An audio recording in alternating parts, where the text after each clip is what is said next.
Greetings. This is the ghost of April Fool's past, coming to haunt you. How scary. Ooh.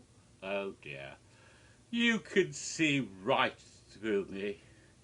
Yes, it's just me, Dr. Jimmy. And if you checked your calendar this morning, you might have noticed it's the first day of April again.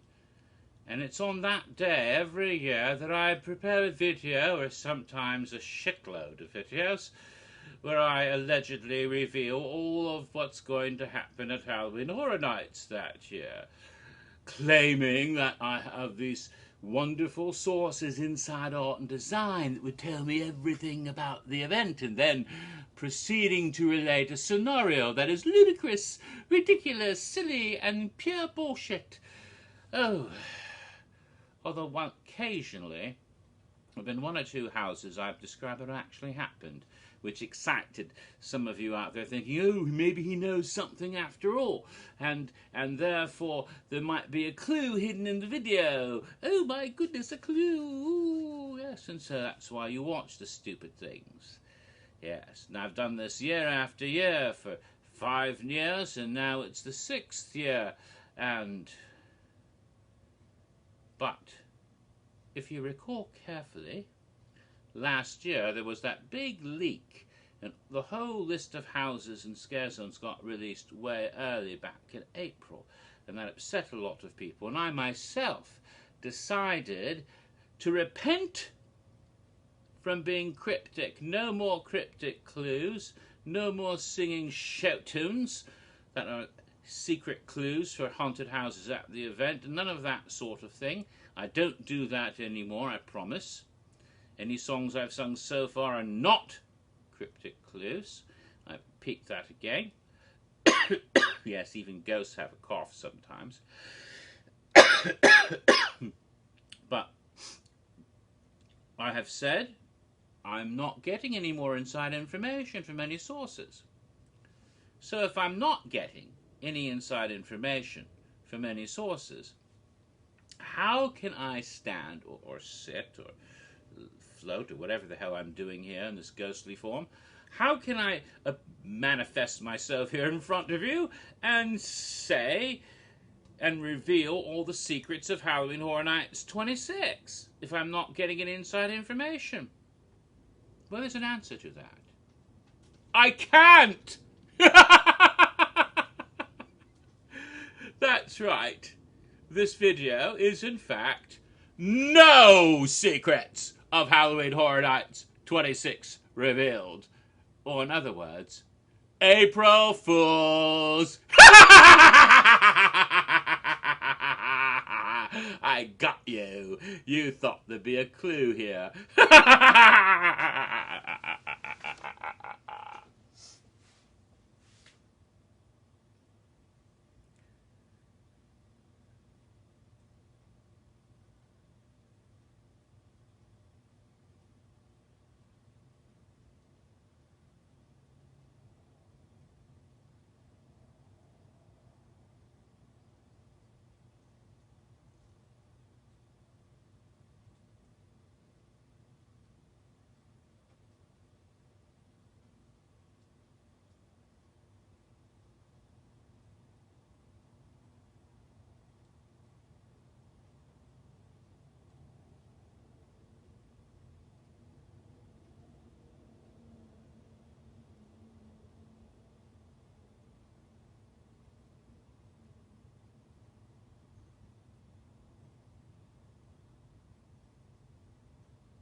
Anybody still here?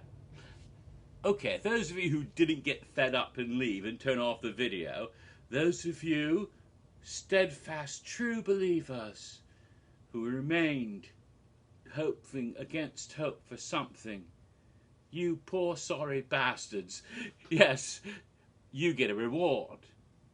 Yes, I don't have any inside information about the event this year, but I don't really need any inside information. I can still give you a pretty good idea about what to expect. based on trend analyses and educated guessing, I can come up with a pretty good idea, I think. Granted, this is all pure speculation, except for what we actually already know, which is the event will begin this year on the date of September 16th, which is earlier than it's ever been. It'll last on select nights up to October 31st, Halloween night itself, and we'll cover 31 nights out of the year, more nights than ever before. A bigger and longer event. Wow!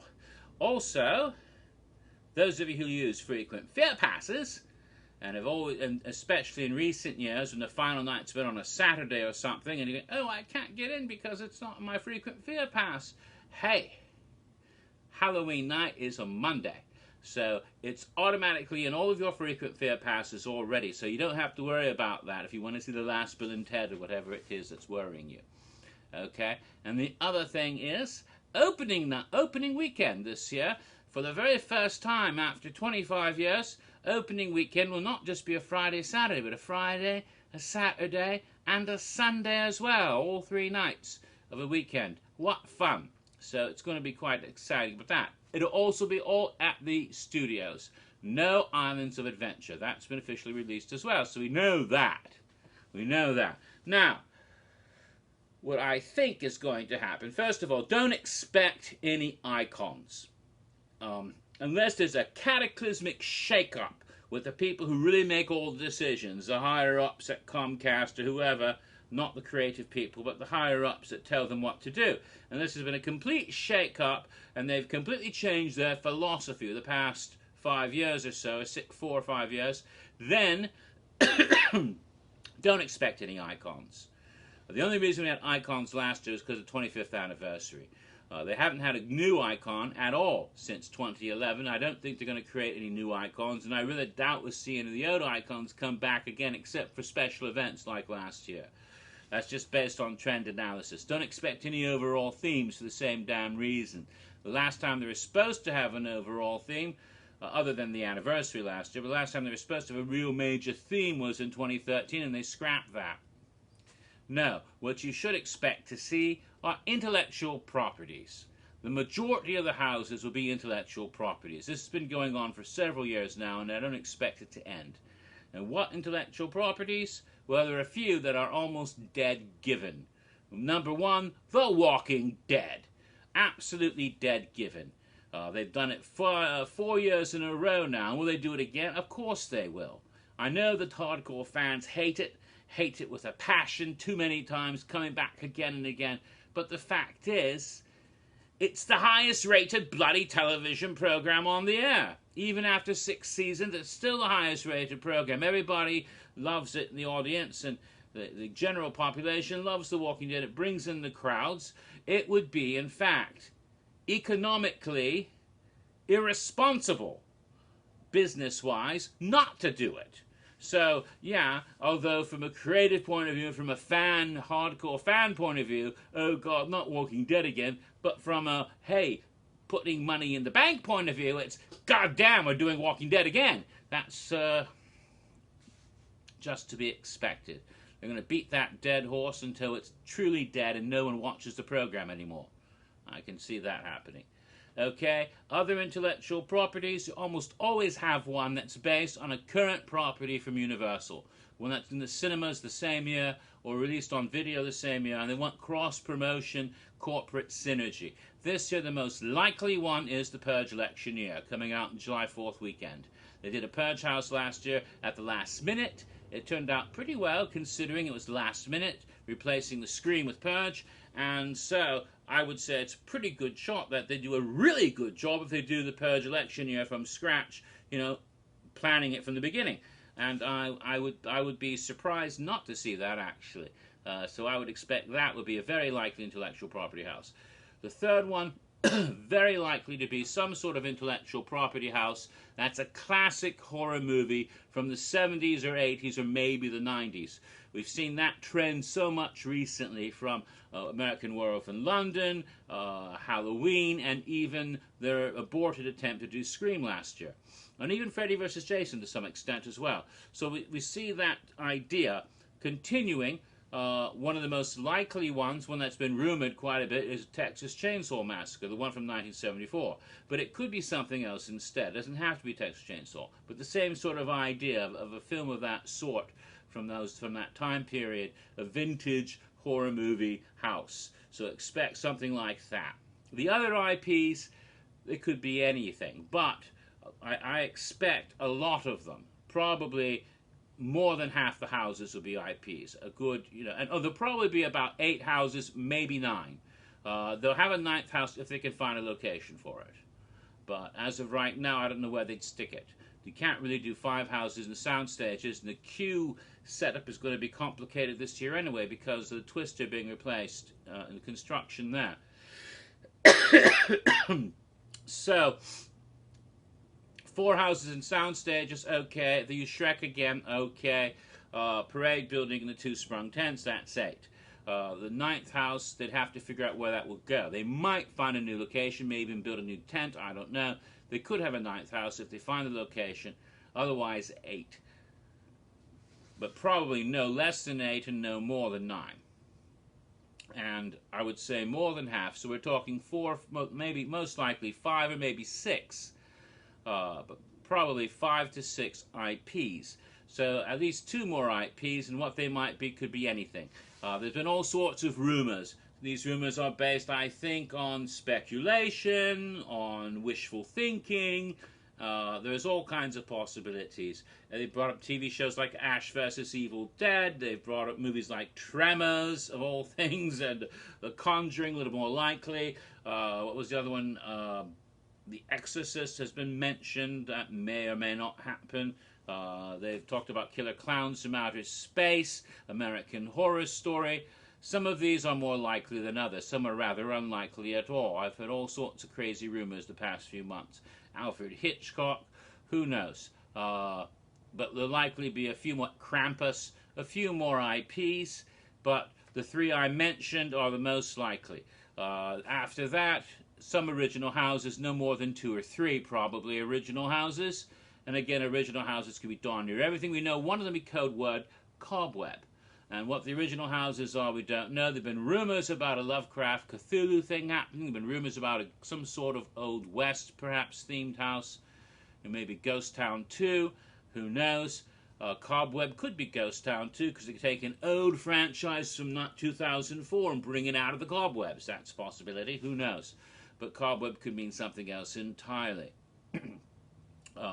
Again, we have no idea what's going to be going on with original houses, but it's likely that amongst the original houses we may see the return of old franchises and sequel houses, because that happens quite frequently. They did Havoc again, they did Psycho Scarpy and Body Collectors again.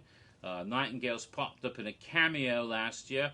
Nightingales might get their really first full sequel house this year. There's another good possibility. I heard a rumor a couple years ago that Giggles and Gore was meant to be the first in a trilogy of houses. If so, part 2 of Giggles and Gore could be this year also. So, we have definitely majority IP houses, no icon, no theme, and a couple of originals and a couple of ideas what those originals could be like. And some of the IPs are almost definitely secure, and some of them there have been a lot of different rumors, and we don't know how accurate any of that could be because we don't know.